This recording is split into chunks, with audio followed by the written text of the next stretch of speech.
গাভী গরুর দানাদার হোক বা ষাঁড় গরুর দানাদার হোক, কেন নিজেরা নিজেদের খামারে তৈরি করে খাওয়াবেন? এর মূল কারণ কি?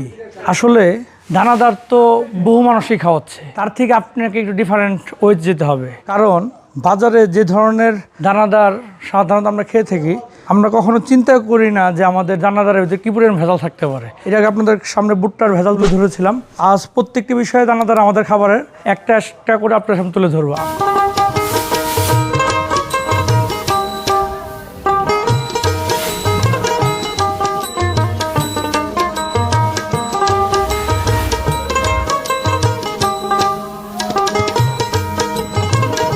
আমরা আমাদের গরুর খাবারের যে ভুসিটি ব্যবহার করে থাকি, আপনারা চাইলে দেখতে পারেন।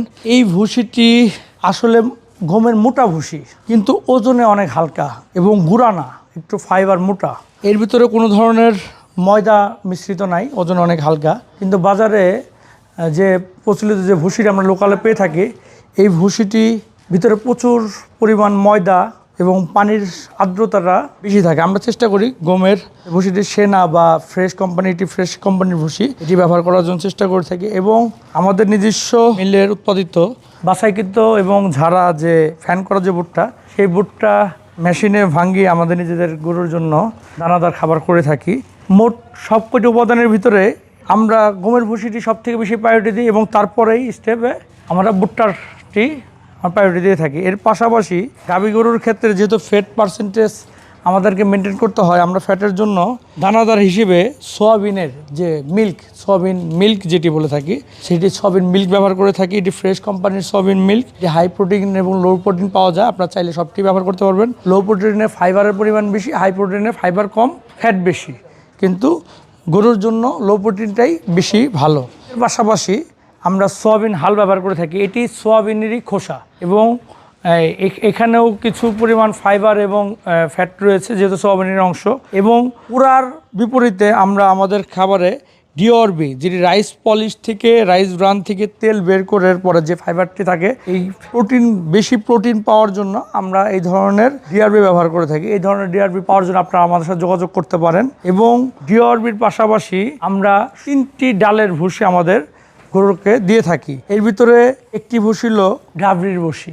আসলে সবাই শুধু ভুসিই চিনে, কিন্তু ভুসির গরুর খাদ্য আর মানুষের খাদ্যকে মিলিয়ে ফেলে। ডাল ভাঙ্গা এক জিনিস আর ডালের ভুসি এক জিনিস।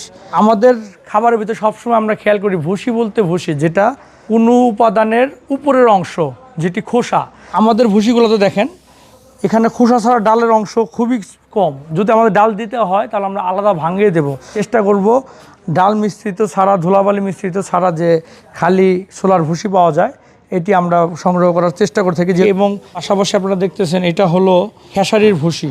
এটা অনেক ধরনের ভুসি পাওয়া যায়। আমাদের এই ভুসিটির ভিতরেও দেখেন ডালের কোনো পরিমাণ নাই, পুরোটাই ডালের খোসা।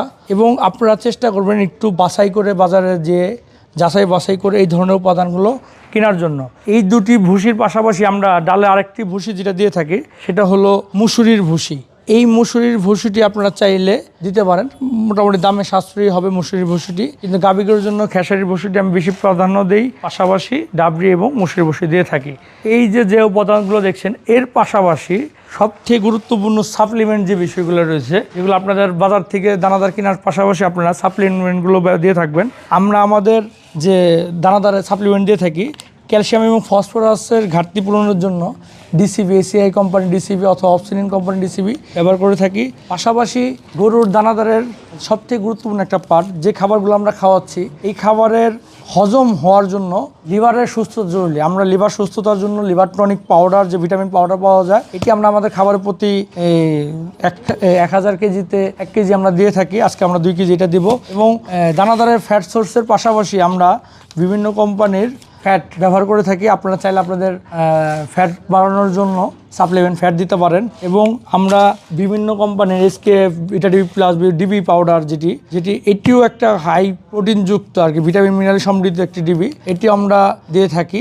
এবং এই সব ভিটামিন প্রিমিক্সের পাশাপাশি আমরা ক্যালসিয়াম সোর্স হিসেবে যেটি দিয়ে থাকি, সেটি লাইমস্টোন, যেটি 1% লাইমস্টোন আমরা ব্যবহার করে থাকি। যেহেতু ডিসিপি শুধু ক্যালসিয়াম না, এখানে ডাই ক্যালসিয়াম ফসফরাস, ক্যালসিয়াম এবং ফসফরাস অনুপাতটা হওয়া জরুরি 2:1। যেহেতু ওইটার ভিতরে ক্যালসিয়ামের এবং ফসফরাসের পরিমাণ আছে, এই জন্য আমরা একটু ক্যালসিয়াম সোর্স দিবে লাইমস্টোন দিয়ে থাকি। এবং সকল দানাদারের যে হজম করার জন্য, ডাইজেস্ট ভালো হওয়ার জন্য যেটি জরুরি, সেটা আমরা মালান কোম্পানির যে সোডিকার্ভ, এটি আমরা ব্যবহার করে থাকি। 81% আমরা সোডিকার্ভ ব্যবহার করে থাকি। আপনারা এই ধরনের দানাদার আপনাদের খামারে তৈরি করে যদি খাওয়াতে পারেন, আশা করি আপনাদের খামারের দুধের উৎপাদন যেমন বেড়ে যাবে, ঠিক তেমন নিয়মিত করে হেঁটে আসবে এবং বাচ্চা কনসেপ্ট করবে। আমাদের এই দানাদারের মিক্সচারটি পেতে হলে আমাদের ভিডিওটি শেয়ার করবেন এবং শেয়ারের স্ক্রিনশটটি আমাদের কমেন্টে দিয়ে দিবেন। তাহলে এই ধরনের দানাদারের যে 100 কেজি রেশিওটি রয়েছে আপনারা পেয়ে যাবেন কোনো টাকা ছাড়াই। ধন্যবাদ। আসসালামু আলাইকুম।